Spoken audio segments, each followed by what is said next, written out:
Welcome to the Live Healthy Miami Gardens Facebook Live weekly wellness health and wellness series brought to you by the City of Miami Gardens, Live Healthy Miami Gardens, where we bring you and your family information and resources to help our Miami Gardens community make the healthiest choices possible for ourselves and families. My name is Ketia Harris. I serve as the Breastfeeding Touchpoint Program Manager at Jesse Trice Community Health System, a member of Live Healthy Miami Gardens, and your host for today's Breastfeeding Masterclass. Live Healthy Miami Gardens was born from the realization that although health is largely influenced by our individual choices, the conditions in the communities where we live, learn, work, worship, and play are also major contributing factors to the racial and ethnic health disparities faced, as well as our overall ability to make healthier choices. We know that these conditions are systemic, historical, and continue to impact us as communities of color and as a whole here and now. Live Healthy is a community initiative and part of the city's effort to address these conditions and reduce poor health outcomes through the transformation of policies, our environment, and healthcare system overall, making the city of Miami Gardens a healthier place to be. Joining us today is Jamarah Amani, a Black, femme, and queer community licensed midwife whose mission is to do her part to build a movement for birth justice. Jamarah is the architect of the Black Midwives Model of Care and the Birth Justice Bill of Rights. She is the executive director of Southern Birth Justice Network, co founder of National Black Midwives Alliance, and the founding member of the Queer and Transgender Midwives Association. Jamarah currently leads Mobile Midwife Clinic, providing midwifery and doula care to South Florida families in a converted ambulance, and Miami Birth Justice Initiative, transforming hospitals to the center of birth justice. An alumni of Echoing Ida Collective, Jamarah writes op-eds for media and has been featured in many publications such as the Miami Herald and the Washington Post. Jamarah has spoken publicly on birth justice around the world, including Congress and the United Nations. She is currently producing a documentary entitled Legacy, Power, Voice Movements in Black Midwifery. Wow. Pleasure to have you on. It's an honor to have you on. Thank you for joining us. Anything else you want to say about yourself? Oh, I think you said it all. I'm a mother of four. I have four beautiful children, two of whom were born at home with a midwife. But thank you for having me here today. Really honored to be able to share with the community about birth justice and the work that we're doing in Miami, South Florida, and beyond. Beautiful.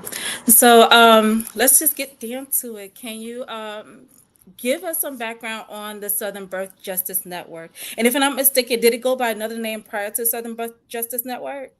Yes, when we were first founded in 2008, it was by a Nicaraguan midwife by the name of Becky Sprouse, and the name was Mobile Midwife. And so we've reclaimed that name with our Mobile Midwife Clinic. But we did change the name of the overall organization in 2015 to Southern Birth Justice Network. And the reason that we did that is because birth justice was starting to kind of proliferate around the world and the country and become a thing. And um, being the originators of the birth justice framework, we wanted to make sure that that was recognized and that Miami, in particular, and Overtown, even more specifically, was on the map as the place of the birthplace of birth justice. So we actually did a mural earlier this year honoring Overtown as the birthplace of birth justice at the Oh, old wow.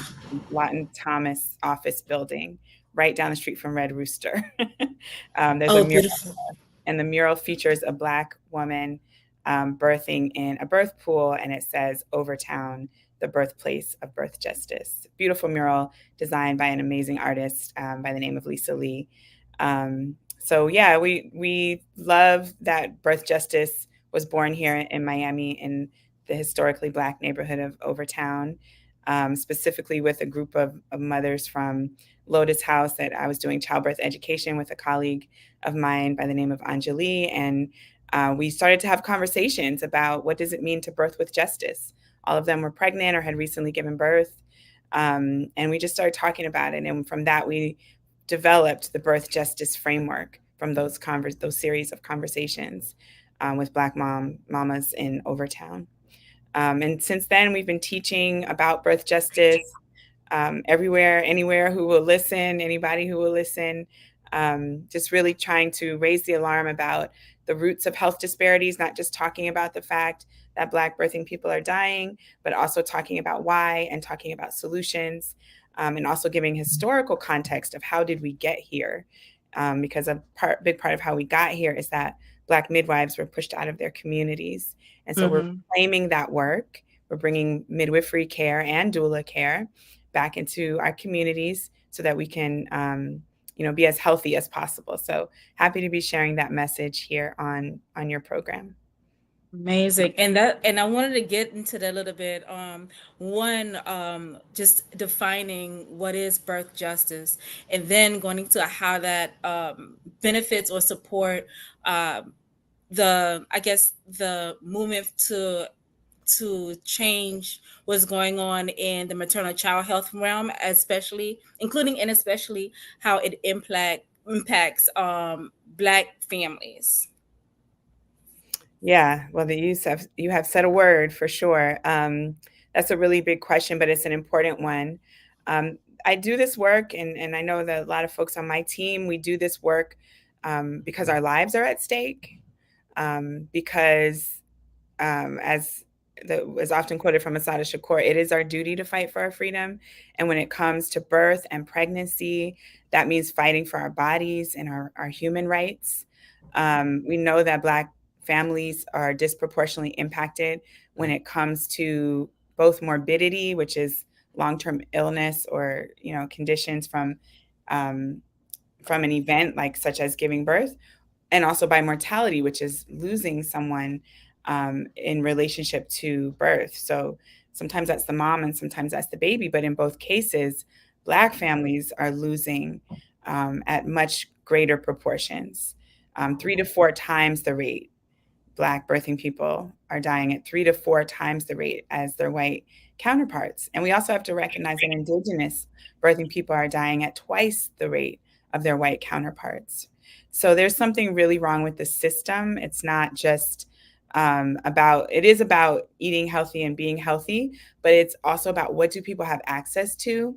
And it's also about the stress that racism puts on our bodies, not just during pregnancy, but throughout the course of our lives. And, you know, holding our society responsible for that and accountable for that. And if we really want to have a healthy society, then we do have to take care of each other. We have to make sure that families have what they need, and we have to make sure that we are protecting Black birthing bodies through reducing stress, by making sure people have support from a midwife and a doula, support for their mental health, quality prenatal care, access to holistic tools for healing. I mean, there's so many things that we can do to be taking care of ourselves and be taking care of each other if we just put the focus on that. And so these are most of the deaths when we review maternal deaths, most of them are preventable. Many of them Mhm. from providers that weren't listening, um, or hospital systems that weren't responsive, um, and also from, like I said, the accumulation of stress. There's an effect called weathering that really deeply impacts Black women in particular, who are carrying a lot in their families, in their communities, in their churches, in their jobs, often carrying the bulk of work and responsibility and also stress. And so that takes an effect. And so how do we counteract that? Well, we teach about radical self-care, right? So if we're going to be having to work twice as hard and carry all this burden, then we need to have twice the rest, right? And twice the level of care and pampering and support, because that's what we deserve and that's what we need in order to maintain our health. So there's a deep impact for Black families, and that's why I do this work. And as far as birth justice is a framework that recognizes that all people can birth and be parents, and that particularly people of color, people who are immigrants, LGBTQI plus communities are survivors of trauma and oppression around our decisions. And those decisions relate to whether we have a baby or whether we choose not to have a baby. So within the birth justice framework is also the right to terminate, the right to choose whether or not to carry a pregnancy, to choose when, where, how, and with whom to give birth. And we believe that if we are claiming our power over our bodies and our communities, if we are bringing our babies into the world with justice, and then that is our connection to our power, to create a free world for our babies. So we support miscarriage, abortion, prenatal birth, and postpartum care, as well as lactation and parental rights. And all of that is a part of how we create the world that we want to live in. Amazing. So even in your talking, I hear, and let me know if I'm wrong, that the goal, out of all these services, the goal that you want families to achieve is our healing, empowerment, being equipped to achieve the healing and empowerment. Would you say, what would you say is the role of, because you talked about your role or the role of Southern Birth Justice Network. Could you sum up what would you say the role is of the communities that you're serving in order for this to be a sustainable effort? That's a great question. So, in our values at Southern Birth Justice Network, we really believe in partnering with the community. And so, we invite our community to come out and see what we're doing with the mobile midwife clinic. We know that there's a lot of folks in our communities who want to be birth workers, who are aspiring doulas and midwives. We have training programs and entry points into those fields because part of our goal is to build the workforce. We know that there's not enough providers that are holistic, and that are, respecting the rights and dignity of pregnant and birthing people. So we want to increase the numbers of providers that are operating from this birth justice framework. And so we're definitely wanting to partner with our community, whether that be individuals who are interested in getting into birth work, physicians who want to learn more about birth justice and to transform their practice to incorporate more holistic tools. We have a project right now. We're working with Jackson Health System to train some of their providers and to pilot a doula program so that anyone birthing within the Jackson system can get a doula. We're working on that, over the next few years. So there's lots of entry points for people or organizations, providers who want to get involved with the movement for birth justice. We also have a birth justice coalition, which will be meeting in September. To strategize about how we can bring more birth justice policies and practices to South Florida. So those are all different entry points that you can find at our website or on our social media, to get involved. Absolutely. Okay, amazing. And that's something I wanted to ask too, and you already answered the question. Because I believe I heard you speak before, or maybe Esther speak before about needing providers to take more of a prominent role in birth justice.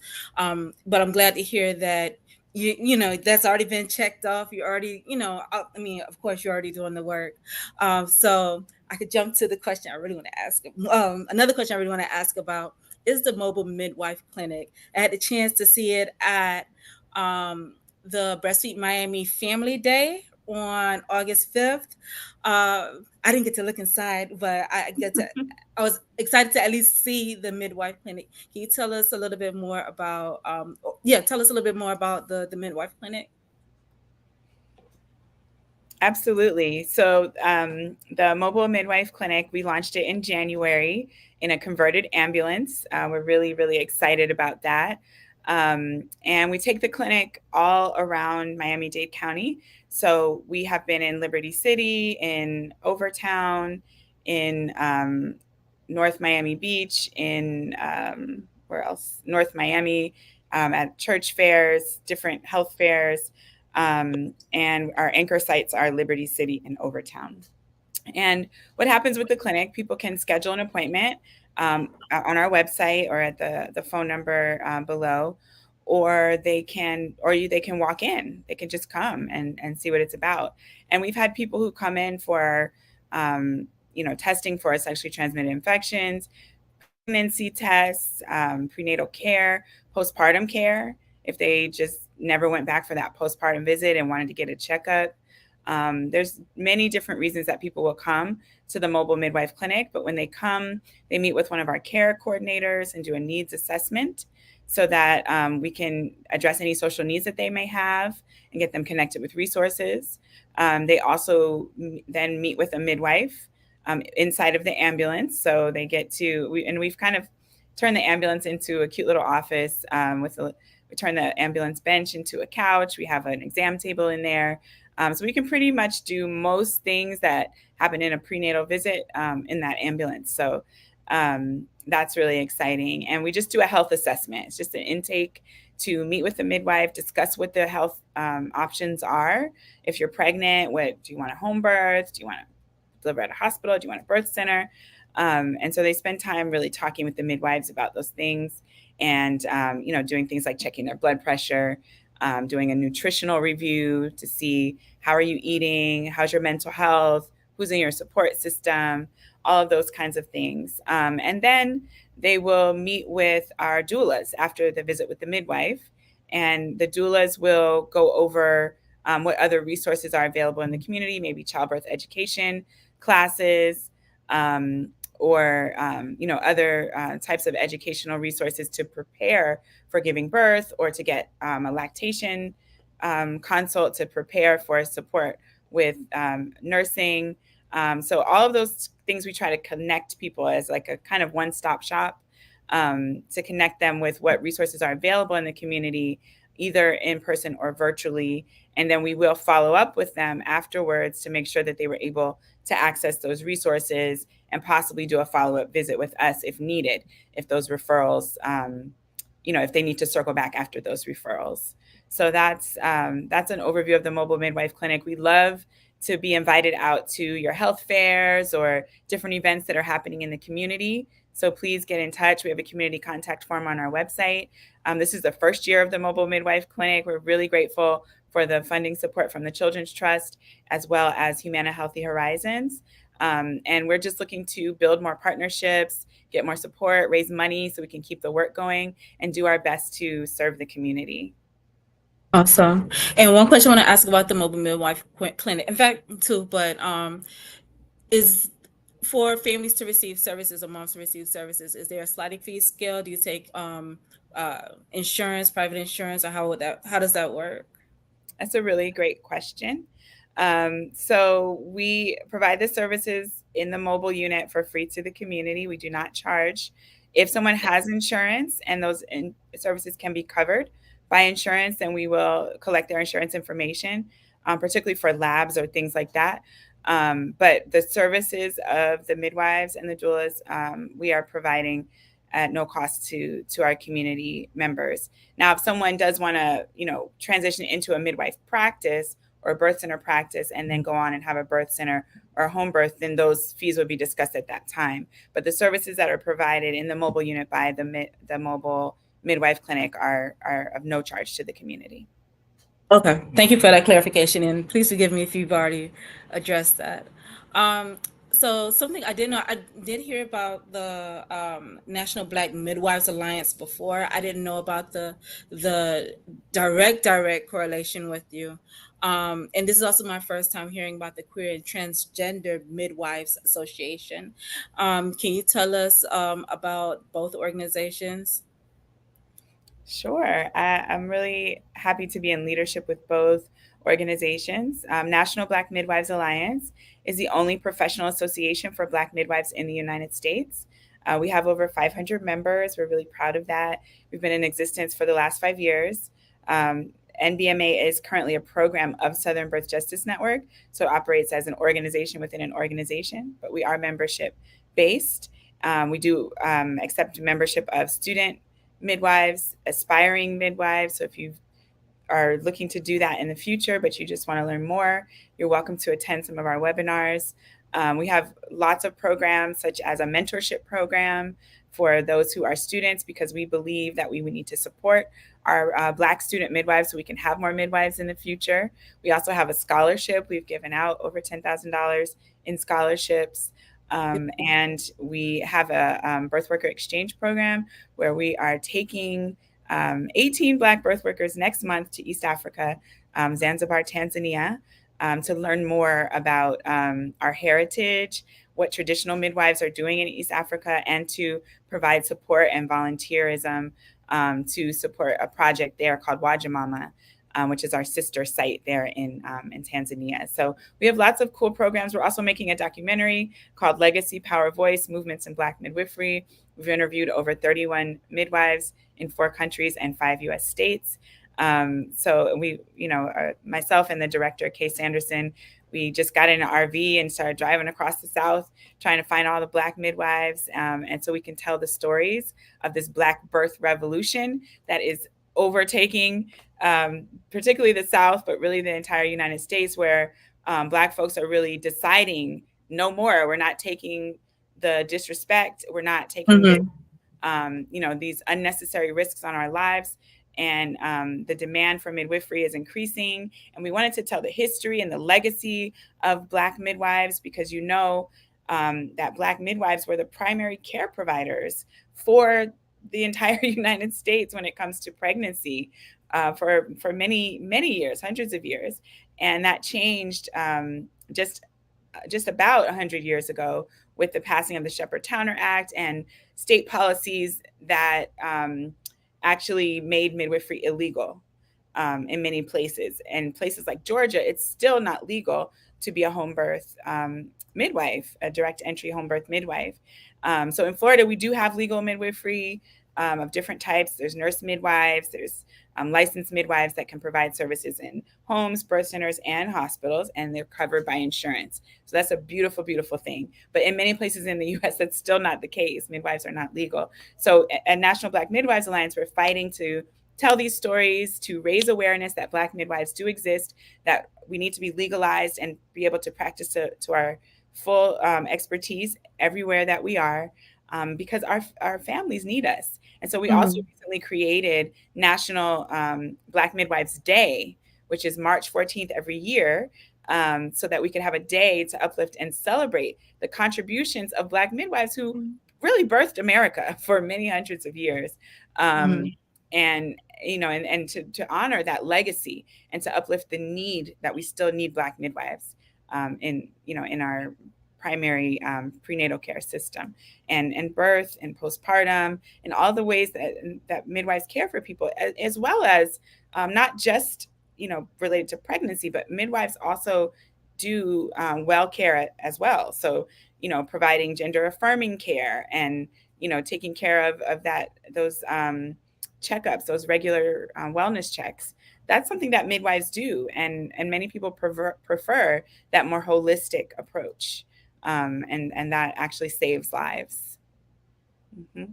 I'm looking forward to seeing this documentary. Do you have a date of when this will be available to view?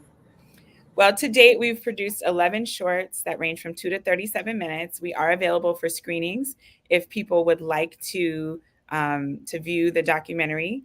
But we haven't released it to the public yet because we're still fundraising to complete the documentary. But we are doing limited screenings. We recently, earlier this year, did one with University of Miami Law School, which was really cool. And we've done a lot of local and around the country different screenings. So if folks are interested, feel free to reach out for a screening if you would like to see the documentary. I will share with you, maybe you can post at a later date, some of the trailers. We have a couple of trailers that we've released publicly. I can share those with you, and you can share those with your listeners and followers. So that's National Black Midwives Alliance, and Queer and Trans Midwives Alliance is also a young organization. Basically, it started by midwives who identify as queer and trans coming together to have a gathering, and then realizing that we really need an ongoing space to be safe, to create safe spaces for the LGBTQI plus communities that we care for, and to create materials and to create conversation and discussion that we actually exist and that people of various sexualities and genders do get pregnant, can give birth, and are parenting. And what is the importance and significance? Because just hearing you talk about it, and then also looking even on the Southern Birth Justice Network site, just the emphasis of supporting all peoples as birthers, as parents. Why is that important? Why is that significant? Not only for your different organizations initiatives, but for you personally. Well, for me personally, I am a person who identifies as queer, and I am a mother. And so for me, I want to be respected. I want to be safe. I want my children to be respected and safe wherever they are. And we know that there's targeting that's happening of queer families and trans people, um, particularly in our state of Florida, but it's really everywhere. And so I think it's important to take a stance and to make a statement that our identities do matter, and that the heteronormative and homophobic way that healthcare has been for a long time needs to shift. We know from studies that trans people experience violence in healthcare at a higher rate than anyone, especially when seeking reproductive or sexual health services. And so I think for me, it's important to protect people, to create safe spaces where people can get care, where their identity, their gender, their pronouns are going to be respected, where they are going to receive services that are tailored to who they are. I think that's a really important thing that not only midwives but all types of healthcare providers can do to just make our community safer. I'm also the mother of a transgender son, and I've definitely seen my son go through struggles just trying to get basic health care, and being misgendered a lot. And so for me, I think educating um, other providers is a way to invest in our young people and anyone really that needs care, getting access to care that is respectful and dignified and safe. So we do offer a workshop, trans awareness for birth workers, as well as incorporating that perspective into our birth justice curriculum so that people can learn about. Because I think that a lot of times people have an aversion to understanding queer and trans identities because of ignorance. And so we just want to raise awareness that queer and trans people do exist. We are parenting maybe right next door to you, and that we deserve the same rights as anyone else when it comes to our healthcare, education, and access to any social needs, and just kind of educating people about why it's important, about gender binaries and the history of it and why they exist, and how there's gender is a universe. There's more than one way to be and exist, and that there's the number of sexualities and genders that are out there is like a rainbow. Um, and I think the more people hear that information and can shift their own understanding and biases, is for me, maybe it's a little idealistic, but that's how we create a future that's better, for everyone. Agree, and thank you so much for sharing that. Um, I'll be remiss if I don't mention that this week is Black Breastfeeding Week. Of course, National Breastfeeding Month, but specifically Black Breastfeeding Week. Um, do you or any of your organizations have any upcoming events, or have already had events for Black Breastfeeding Week?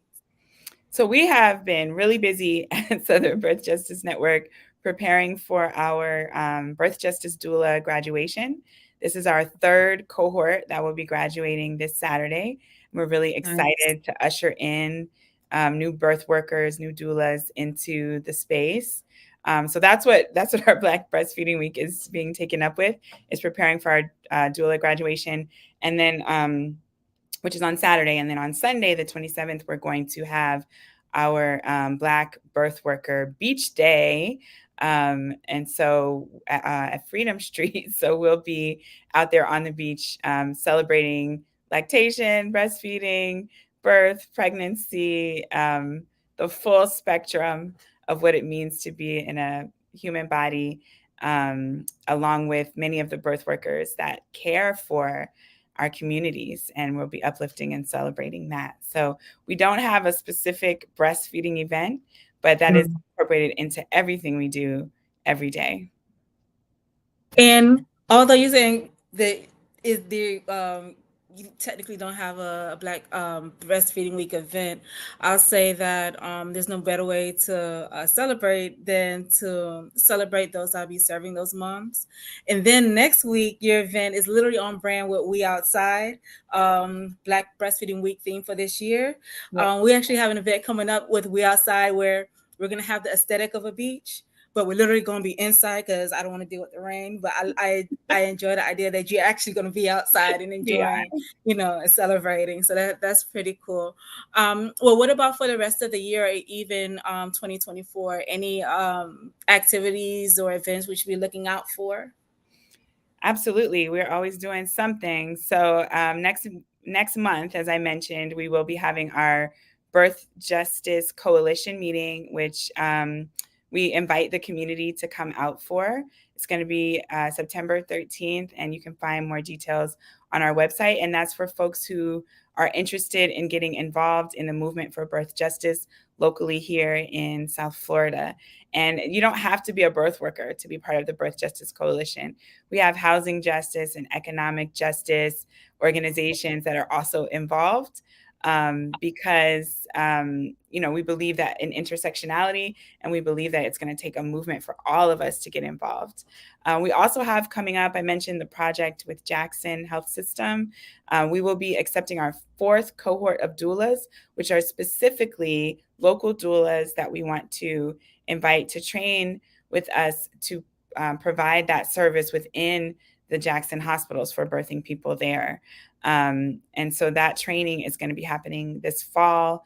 I believe the application is going to open next month, and then we'll be selecting who will be in that cohort and training before we'll be completing by the end of the year. So that's a really huge project that we're excited to take on, and to just provide an additional layer of support for people who are giving birth in the hospitals. Now, doulas aren't the total solution, right? So we also are working to transform the hospitals to be more birthing friendly, birth justice friendly places. But as we're doing that, we're also introducing this idea of doulas that are, for anyone who doesn't know, kind of like a pregnancy and birth coach, personal trainer, someone that can, hold your hand, educate you, help you make a birth plan, and advocate for you within different clinical spaces. So that's what we're going to be doing.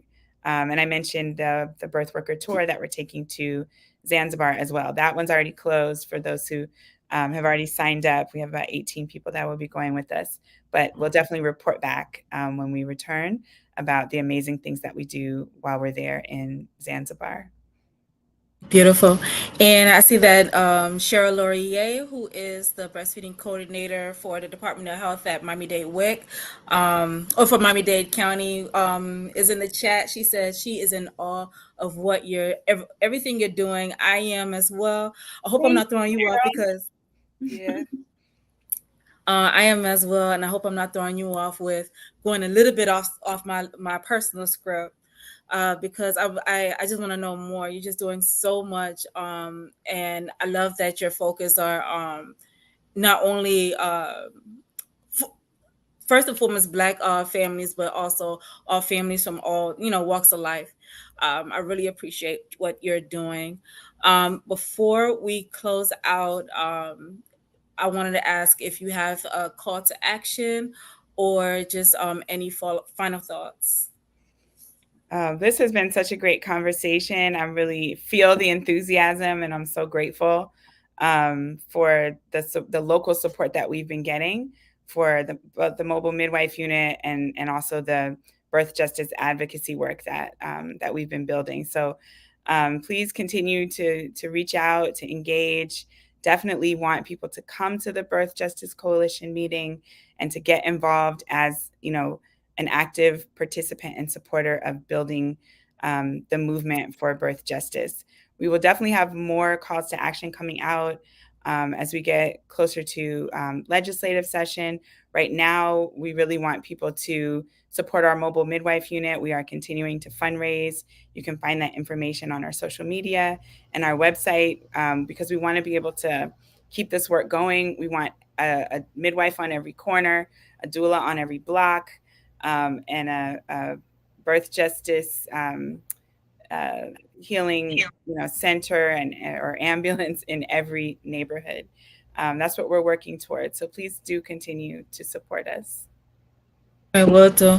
And if you look on the ticker, you'll see the website, southernbirthjustice.org. You'll also see a phone number.